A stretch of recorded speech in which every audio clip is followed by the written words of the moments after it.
राधे राधे। जय श्री कृष्णा। बोलो श्री कृष्ण कन्हैया लाल की जय।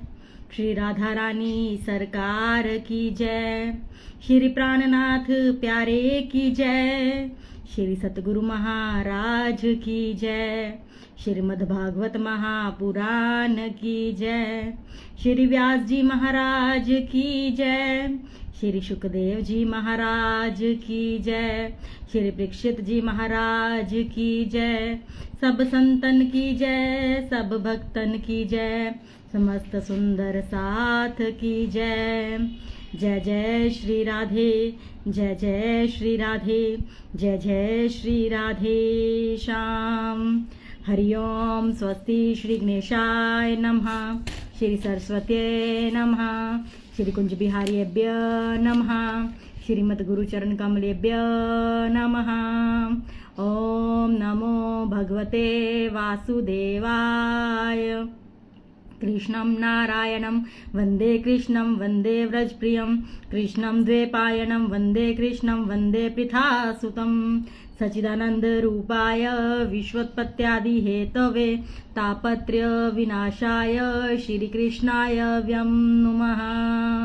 यं पर्वजन्तमनुपेतमपेतकृत्यं द्वैपायनो विराकातराजुहाव। पुत्रेति तनमेतया तर्वो बिनेन्दुस तं सर्वभूतहृदयं मुनिमानतोऽस्मि। प्रिय भक्तजनों, कल हमने राजा हरिश्चंद्र के बारे में श्रवण किया था। आज हम राजा सगर के बारे में श्रवण करेंगे।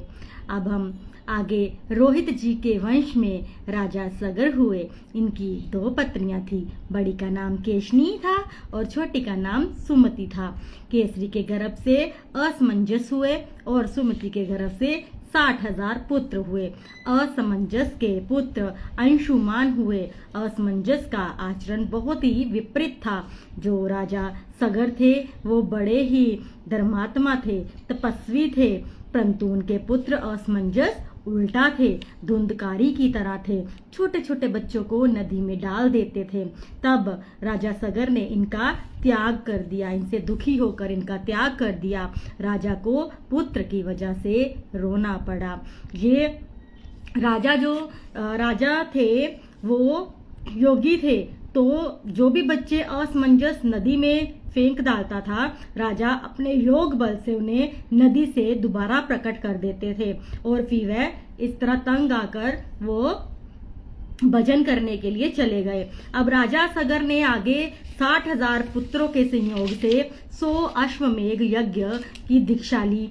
अब जब 99 यज्ञ पूरे हो गए, तब इंद्र इनके अश्व को चुरा कर ले गया और कपिल भगवान के आश्रम में जाकर घोड़े को बांध दिया। अब उनके 60,000 पुत्र अश्व के खोजने को गए। अश्व को खोजने अब जो 60,000 पुत्र है वो अश्व को खोजने के लिए गए। तो उन्होंने क्या किया, अश्व को खोजने के चक्कर में उन्होंने पृथ्वी के 3 भाग खोद दिए। आप जानते हो ना कि पृथ्वी के 4 भागों में 1 भाग में पृथ्वी है और 3 भागों में सागर है। तो वो उन्होंने पृथ्वी के 3 भाग खोद दिए जहां पे समुद्र ही समुद्र है। सगर के पुत्रों के द्वारा खोदे जाने के कारण उन स्थान का नाम जो था सागर पड़ा। अब ये अश्व को खोजते हुए कपिल जी के आश्रम में पहुंचे। वहां अश्व को बंधा देखा तो वहीं पर कपिल भगवान ध्यान में बैठे थे। तो सगर के पुत्रों ने सोचा यही महात्मा जो है वो अश्व को चोरी करके लाए हैं। तब सगर के पुत्र महात्मा को मारने के लिए दौड़े। मारो मारो मारो ऐसे कहते हुए दौड़ने लगे। इनकी आवाज सुनकर कपिल भगवान ने नेत्र खोले और उनको बड़ा ही क्रोध आया कि बिना गलती से बिना पूछे मुझे मारने को आ रहे हैं। तो उनके नेत्र खोलते ही उनके जब नेत्रों की दृष्टि इन 60,000 पुत्रों पे पड़ी तो वो वही के वही भस्म हो गए। जब अंशुमन जी अश्व को खोजते हुए पहुंचे और कपिल भगवान की स्तुति की और पूछा हमारे चाचा जी कहाँ गए, तो कपिल भगवान जी बोले ये जो भस्म पड़ी है ना ये सब तुम्हारे चाचा जी हैं। और सारी घटना उन्हें बताई। तब अंशुमन जी ने पूछा अब इनका उद्धार कैसे होगा। तब कपिल भगवान ने कहा जब सत्यलोक से गंगा मैया पृथ्वी पर आएगी और तुम्हारे काकाओं की राख को बहा कर ले जाएगी, तब इन सब का उद्धार हो जाएगा। तब अंशुमन जी ने गंगा को पृथ्वी पर लाने के लिए घोर तप किया, किंतु गंगा मैया जी प्रकट नहीं हुई। अंशुमन जी के आगे पुत्र दिलीप जी ने भी बड़ा ही घोर तप किया, लेकिन इनसे भी गंगा मैया प्रकट नहीं हुई। तब दिलीप जी के पुत्र भगीरथ जी ने तप किया। भगीरथ जी की जय। इनकी तपस्या से प्रसन्न होकर गंगा मैया ने इनको दर्शन दिए। जिसके काल में देखो गंगा मैया ने आई तो कहा जाता है कि भगीरथ जी गंगा मैया को पृथ्वी पर लेकर आए, परंतु उनके पिता ने भी तप किया था और उनके दादाजी ने भी तप किया था। तीनों के तप को मिलकर जो फल मिला, तब जाकर गंगा मैया पृथ्वी पर आई। परंतु भगीरथ जी के राज्य काल में गंगा जी पृथ्वी पे आई, तो इसलिए बोला जाता है कि भगीरथ जी पृथ्वी को गंगा पर लेके आए। तब उन्होंने अवतरण के लिए, गंगा जी को अवतरण के लिए निवेदन किया कि मैया आप धरती पर आओ। तब गंगा मैया ने कहा, राजन मेरा वेग तो इतना है उसे पृथ्वी धारण नहीं कर पाएगी और मैं सीधे ही रसातल में चली जाऊंगी, इसलिए आप शिवजी जी को प्रसन्न कीजिए, वही वेग मेरे वेग को धारण करेंगे, तब मैं पृथ्वी पर आऊंगी। तब इन्होंने भगीरथ जी ने शिवजी जी को प्रसन्न किया और शिवजी जी ने गंगा मैया को सिर पर धारण किया।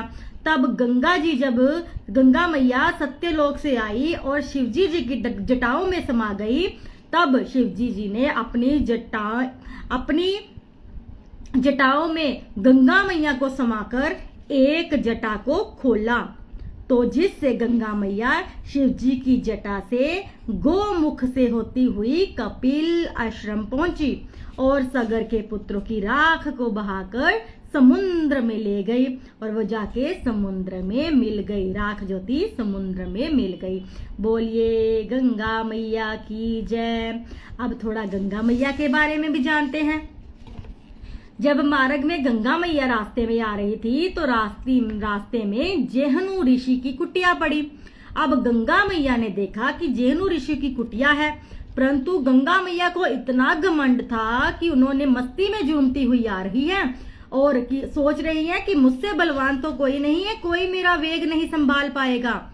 उनको इतना घमंड हो रहा है तो मस्ती में झूमती हुई आ रही है।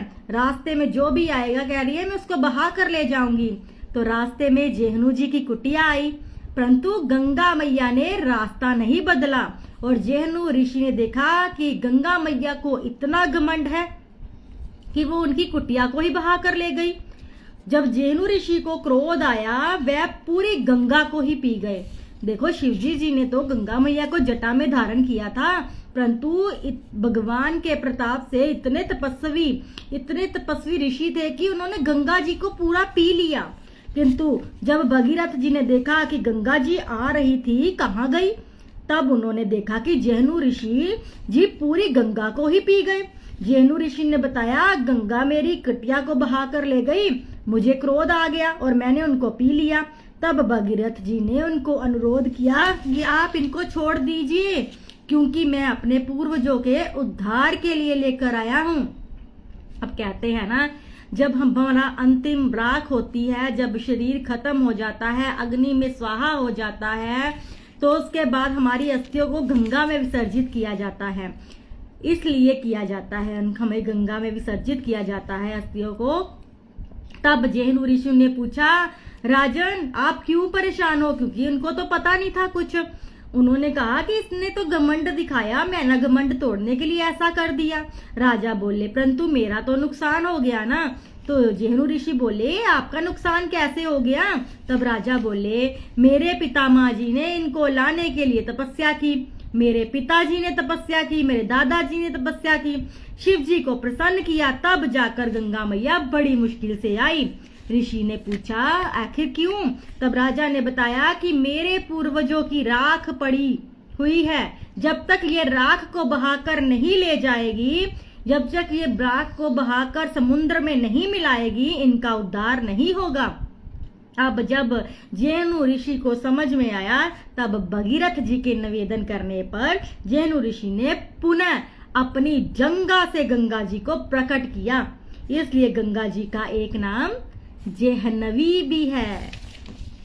अगर आपको ये कथा पता थी, अगर आपको ये कथा आज सुनकर अच्छा लगा कि जाह्नवी नाम कैसे पड़ा, तो राधे राधे नाम जरूर लिख दीजिएगा।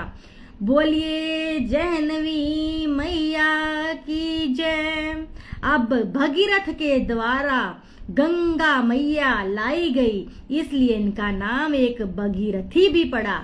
बोलिए भगीरथी मैया की जय। अब आगे इन्हीं भगीरथी के वंश में राजा सोदास हुए। एक बार किसी राक्षस को इन्होंने, सोदास जी ने मार दिया था। इनका भाई उसका बदला लेने चाह रहा था। तब कुछ समय बाद क्या होता है, सोदास जी ने वशिष्ठ जी को भोजन के लिए आमंत्रित किया। तब उसी समय उस राक्षस ने क्या किया, रसोइये का रूप धारण कर लिया और वशिष्ठ जी के लिए मनुष्य का मांस बना दिया, जबकि वशिष्ठ जी तो शुद्ध शाकाहारी थे। जब वशिष्ठ जी को भोजन परोसा गया तो वो समझ गए कि ये मांस है। वशिष्ठ जी को बड़ा ही क्रोध आ गया। तब वशिष्ठ जी ने राजा को, सोदास को श्राप दे दिया कि जाओ, तुमने ये काम किया है, तुम असुर हो जाओ। अब बिना अपराध के श्राप मिलने के कारण सोदास जी भी हाथ में जल लेकर खड़े हो गए और उन्होंने भी वशिष्ठ जी को श्राप देने लगे। तब सोदास की पत्नी जी ने इनको रोक दिया। तो जब उनकी पत्नी ने रोक दिया तो अब जो अभिमंत्रित जल था उसको छोड़ना तो था कहीं पे, तो सोदास जी ने वो जल अपने पैरों पर डाल लिया, इसलिए इनके पैर चित कवरे हो गए, जिनसे इनका नाम कल्पास माद पड़ा। अब इनके वश में आगे राजा खटवांग हुए। खटवांग के दिग्बाहु हुए, दिग्बाहु के रघु हुए, रघु के अज हुए, अज के महाराज दशरथ हुए। बोलिए दशरथ महाराज की जय। आज की कथा का हम यही विश्राम करते हैं। अब आप समझ ही गए होंगे कि आगे किसकी कथा आने वाली है। अब हम भक्तों कल हम श्री राम कथा में प्रवेश करेंगे। कल की कथा बहुत ही दिव्य भव्य और ज्ञानवर्धक होने वाली है। आप टाइम से लाइव आ जाना और प्रेम से सुनना। कल हम राम कथा में प्रवेश करेंगे, जिसका आप सभी भक्तों को लंबे समय से इंतजार था, और राम कथा के बाद आपको कृष्ण कथा का में भी सुनने का अवसर मिलेगा। तो इस अवसर का आनंद उठाइए, उनकी लीलाओं का श्रवण कीजिए। बोलिए श्री बांके बिहारी लाल की जय। जुगल जोड़ी सरकार की जय। जय जय श्री राधे, जय जय श्री राधे, जय जय श्री राधे श्याम।